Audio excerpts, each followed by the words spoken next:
கோயம்புத்தூரில் இன்வெஸ்ட்மெண்ட்டுக்காக இடம் தேடிட்டு இருக்கீங்களா?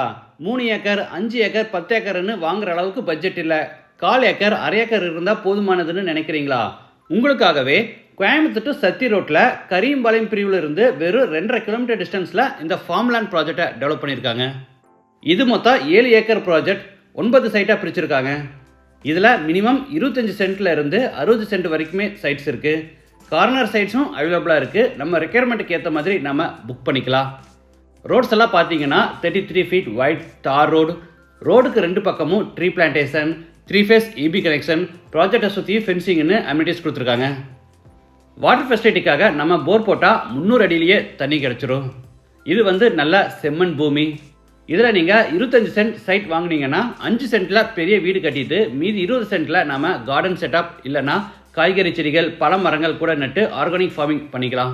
ஃப்யூச்சரில் நமக்கு தேவைப்பட்டால் வீடு கட்டின இடம் போக மீதி இருக்கிற இடத்த ரீசேலும் பண்ணிக்கலாம். இந்த ஆப்ஷனும் இருக்குது. ஊரை ஒட்டி இந்த ப்ராஜெக்ட் அமைஞ்சிருக்கு. பக்கத்தில் பார்த்தீங்கன்னா 4 பெரிய பங்களோ கட்டிகிட்டு இருக்காங்க. நாம் இதில் சைட் வாங்கி வீடு கட்டிக்கலாம். ரெசிடென்ஷியல் பர்பஸ்க்கு கண்டிப்பாக இது சூட் ஆகும். அதே சமயம் இன்வெஸ்ட்மெண்ட்டுக்காக வாங்குறீங்கன்னா நல்ல ரிட்டர்ன்ஸ் கிடைக்கும். ப்ராஜெக்டில் இருந்து 2.5 கிலோமீட்டரில் நம்ம கரீம்பாளையம் ஜங்ஷனை ரீச் பண்ணிடலாம். இந்த சைட் பார்த்தீங்கன்னா அதே 2.5 கிலோமீட்டர் டிஸ்டன்ஸில் புன்னைகவுண்டன் புதுரை ரீச் பண்ணிடலாம். என்ஹெச்சுக்கு பக்கத்தில் இருக்கிறதுனால schools, colleges, hospital, super market, bus stop, ATM இந்த மாதிரி எல்லா ஃபெசிலிட்டிஸுமே இருக்குது. நான் முதலே சொன்ன மாதிரி ஏக்கர் கணக்கில் இல்லாமல் சின்ன சைஸில் ஃபார்ம்லேண்ட் தேடிட்டு இருந்தீங்கன்னா கண்டிப்பாக இந்த ப்ராஜெக்ட் உங்களுக்கு சூட் ஆகும். ஒரு டைம் விசிட் பண்ணி பாருங்கள். உங்கள் கான்டாக்ட் நம்பர் நான் வீடியோலே கொடுத்துருக்கேன்.